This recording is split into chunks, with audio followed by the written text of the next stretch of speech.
जय हिंद प्यारे बच्चों। चलिए जी, तो एक और धमाकेदार नोटिफिकेशन एसएससी की तरफ आप लोगों के सामने है। क्या है? तो ये जो इस बार वैकेंसीज आई हैं बच्चों, एसएससी स्टेनोग्राफर। एसएससी स्टेनोग्राफर आप जानते हैं ये क्लास 12th बेस एग्जाम होता है। तो इसमें आपको सबसे पहले ही ध्यान रखना है, जैसे एमटीएस में अगर आपने 10th पास किया है तो भी आप फॉर्म फिल कर सकते हैं, बट इसमें आपको 12th पास होना जरूरी है। कई बच्चे पूछते हैं सर क्या परसेंटेज मैटर करती है? तो इसमें परसेंटेज आपकी मैटर नहीं करती है। अगर आपने 33% से 12th को पास किया है तो भी आप इसका फॉर्म फिल कर सकते हैं। ठीक है, तो बैक बेंचर्स भी इसमें अलाउ हैं इस बार। चलिए जी, तो 12th पास होना जरूरी है, ग्रेजुएशन जरूरी नहीं है इसमें। दूसरा, एक बड़ा क्वेश्चन आता है सर एज लिमिट क्या है? तो देखिए एज लिमिट जो है वो 18 से स्टार्ट होती है। 18 से जो बड़ी पोस्ट, इसमें दो पोस्ट के लिए एक्चुअल में एग्जाम होता है, एक होता है ग्रेड सी और होता है ग्रेड डी। वैसे आपको बता दूं ग्रेड सी जो पोस्ट होती है ना, वो एक तरीके से ये मानिए कि सीधा ऑफिसर रैंक की पोस्ट होती है। और जो ग्रेड डी होती है ये भी कम नहीं होती है, क्योंकि यहां भी आप असिस्टेंट होते हैं, ऑफिसर के असिस्टेंट ही होते हैं। ठीक है, तो इसके लिए चाहिए 18 से 27 और ग्रेड सी के लिए चाहिए 18 से 30।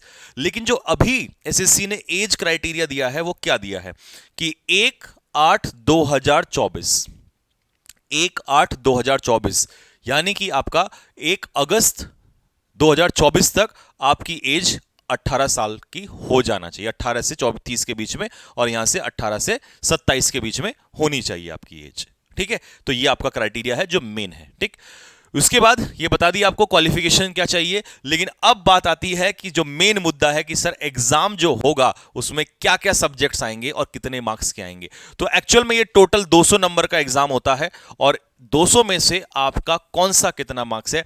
इंग्लिश के, सॉरी, रीजनिंग के 50 क्वेश्चन होंगे आपके। 50 क्वेश्चन, एक क्वेश्चन 1 नंबर का, तो 50 क्वेश्चन इसमें होने वाले हैं। तो अब रीजनिंग तो आप एमटीएस के लिए भी हालांकि इतना नहीं पढ़ रहे हैं क्योंकि एमटीएस में वैल्यू नहीं है, बट अगर आप अदर एग्जाम्स की तैयारी कर रहे हैं तो रीजनिंग तो आप वहां पढ़ते ही हैं। दूसरी बात, जीएस और जीके इसमें 50 क्वेश्चन होंगे, यानी कि 50 मार्क्स के। लेकिन आपको पता है कि जीके जीएस में कैसे कैसे क्वेश्चंस पूछे जाते हैं, तो 50 में से 50 या 50 में से 40 प्लस लाना, ये that's not a child's play. वो बच्चों का खेल नहीं है, वो एक एक्चुअल में जो डेडिकेटेड एस्पिरेंट होता है वो बहुत अच्छे से जानता है। तो एक कौन सा ऐसा वेपन है जिसको अगर वहां रख दिया जाए तो स्टेनो की पोस्ट हमारी होती है, उसका नाम है बच्चों दैट इज इंग्लिश। इंग्लिश ने एक बार फिर से कहा है कि अपन को चाहिए फुल इज्जत, क्योंकि यहां क्वेश्चन होंगे 100। अब जो बच्चा ऐसा होगा 100 में से 90 प्लस की तरफ मुड़ेगा, वो बच्चा इस पोस्ट को उठा के ले जाएगा, क्योंकि यहां सारा खेल होने वाला है। देखिए रीजनिंग में मैं फिर से बता दूं, हो सकता है आपके 50 में से 40 क्वेश्चन ठीक हो जाएं, किसी दूसरे के 42 हो जाएं, या आपके 46 हो जाएं, तो 3-4 क्वेश्चन का फर्क आने वाला है। और यहां पर बहुत ज्यादा इसलिए नहीं आएगा क्योंकि एसएससी जीके में बहुत ज्यादा कुछ करने देती नहीं है। तो फिर एक ऐसा सब्जेक्ट है जहां पर सबसे ज्यादा युद्ध होता है और उसका नाम है दैट इज इंग्लिश। तो 100 में से कोशिश रखनी है 90 प्लस की। अब इंग्लिश अगर आपने दिन रात पढ़ी, क्योंकि अब ये मान के चलिए अगस्त से अगर आपका फॉर्म स्टार्ट हो रहा है तो सितंबर, अक्टूबर, नवंबर के बाद आपका जो है एग्जाम होने वाला है। तो अभी इसका मतलब आपके पास आराम से मैं कह सकता हूं 100 दिन से भी ज्यादा है। क्लियर है? तो ये है आपका सबसे मेन कोर सब्जेक्ट इंग्लिश। अब इसमें लास्ट में आता है स्टेनो। अगर आपने पहले एग्जाम देना है तो देखिए क्रीम लेयर तो वो एग्जाम में ही छांट लेते हैं। उसके बाद अगर आपका स्टेनो अच्छा है, मान लीजिए आपने पेपर पास कर लिया लेकिन आप स्टेनो पास नहीं कर पाते हैं, तो आपका सिलेक्शन नहीं होगा। तो एक्चुअल में स्टेनो तो आपको आनी ही चाहिए, बट स्टेनो आने से भी तो कुछ नहीं होगा। अगर आपको स्टेनो आती है और आपका सब्जेक्ट्स अच्छे नहीं हैं तो आपसे कोई और आगे निकल जाएगा।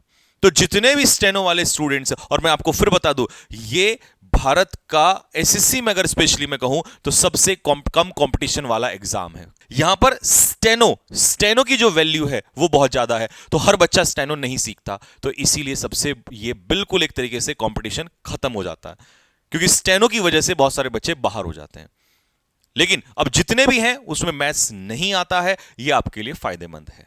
ठीक है, तो ये है आपका प्रॉपर स्टेनोग्राफर के बारे में। अब इसकी क्लासेस कैसे होंगी, कैसे आप 90 प्लस स्कोर करोगे मेरे साथ, वो मैं आप लोगों को नेक्स्ट इसकी स्ट्रेटजी, कंप्लीट स्ट्रेटजी बताऊंगा कि इंग्लिश में कौन सा टॉपिक कितने नंबर का आता है। क्योंकि यहां पर जैसे अब देखिए सोचिए, मान लीजिए आप अगर आप देखें बाकी एग्जाम्स में, एमटीएस में 25 क्वेश्चंस या सीजीएल में अब तो कम क्वेश्चंस हैं, और सीपीयूएसआई मेंस में 200 क्वेश्चन आते हैं। तो ये अकेला एक ऐसा एग्जाम है जिसमें उसके बाद 200 के बाद 100 क्वेश्चन है। तो 100 क्वेश्चन बहुत होते हैं दोस्तों।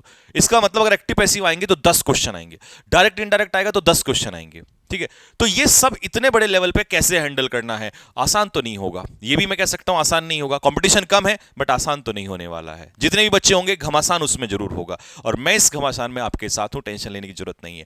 तो जितने भी स्टूडेंट्स हैं एक बार इस वीडियो के नीचे कमेंट जरूर छोड़िएगा, और उसी के आधार पर हम डिसाइड करेंगे कि आगे का प्लानिंग क्या है और इसका स्ट्रेटजी क्या होने वाला है। तो चलिए यहीं तक रखते हैं। वीडियो अगर अच्छी लगी हो तो लाइक करिए और चैनल को सब्सक्राइब करिए। मिलेंगे आपसे नेक्स्ट वीडियो में, तब तक के लिए जय हिंद।